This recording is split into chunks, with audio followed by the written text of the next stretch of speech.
जो कांचीपुरम में थी, प्लीज सारे पंडितों ने ये कहा आवाज धीमी। कि भगवान विष्णु की मूर्ति अगर जब तक नहीं आएगी जयपुर में, तब तक इस शहर की स्थापना नहीं हो सकती।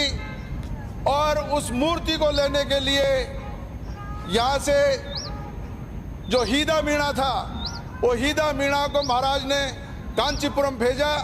हीदा मीणा अपनी बुद्धिमानी से उस मूर्ति को लेकर के आया, तब जाकर के यहाँ अश्वमेध यज्ञ हुआ, उसके बाद में जयपुर की स्थापना हुई।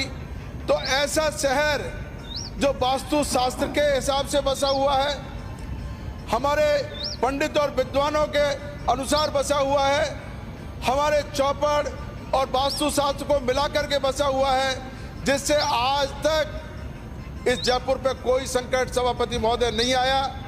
तो ऐसे में ये खूबसूरती है कि हम ऐसे शहर की बसावट को, ऐसे शहर की प्लानिंग को, ऐसे शहर की सुंदरता को हम लोग कायम रखें। और ये सुंदरता को कायम रखने का अगर कोई दायित्व है, आज जयपुर विकास प्राधिकरण पे है। मैं जयपुर विकास प्राधिकरण की तारीफ करूंगा, बहुत अच्छे ढंग से और प्लानिंग वे में वो काम कर रहे हैं, लेकिन बहुत सारी कमियां भी उनके स्तर पर रह रही है।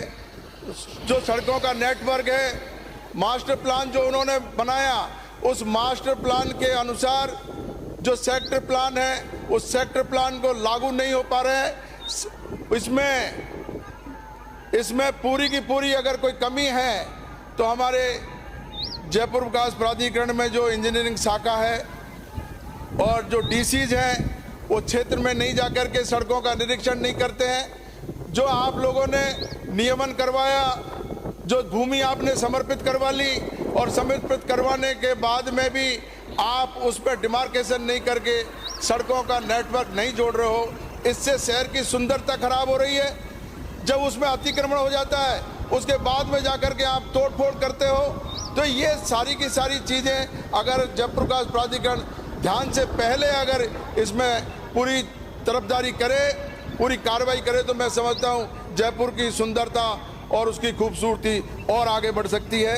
मैं माननीय मंत्री जी को कहना चाहूँगा कि हमारे नगर परिषदों में आपने जो नगर पालिकाओं को नगर परिषद में क्रमोन्नत तो सरकार ने कर दिया, लेकिन वहाँ पर जो आपके कमिश्नर की पोस्ट है, वहाँ पर कहीं एईएन को आपने चार्ज दे रखा है, कहीं आपने एक्सीएन को चार्ज दे रखा है, कहीं ईओ को आपने कमिश्नर बना रखा है।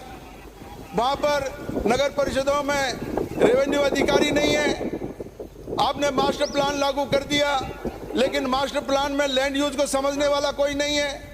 और जब पट्टे देते हैं, फाइल चलती है पट्टे की, उस पट्टे पे जो भू उपयोग की जो रिपोर्ट होती है और राजस्व की जो रिपोर्ट होती है, तो जब तक राजस्व का अधिकारी नगर परिषद में नहीं होगा, मास्टर प्लान का एटीपी अगर मान लो नगर परिषद में नहीं होगा, तो वहाँ पर उनका काम लगातार बाधित होता है। ऐसे ही हमारे गंगापुर सिटी में माननीय मंत्री महोदय, नगर परिषद में हमारा काम रुका हुआ है और वहाँ पर जो आंतरिक सड़कें हैं, सीवरेज के कारण जो सड़कें क्षतिग्रस्त हो गई, पूरी की पूरी सड़कें टूट गई है। तो मैं आपसे अनुरोध करना चाहूँगा, या तो सीवरेज की जो ठेका जो कंपनी को दिया हुआ है, तो या तो वो ठेकेदार उन सड़कों को ठीक करे, या अलग से कोई पैसे की ऐसी व्यवस्था करे जिससे पहले से बनी हुई सड़कों का उसमें निर्माण हो सके।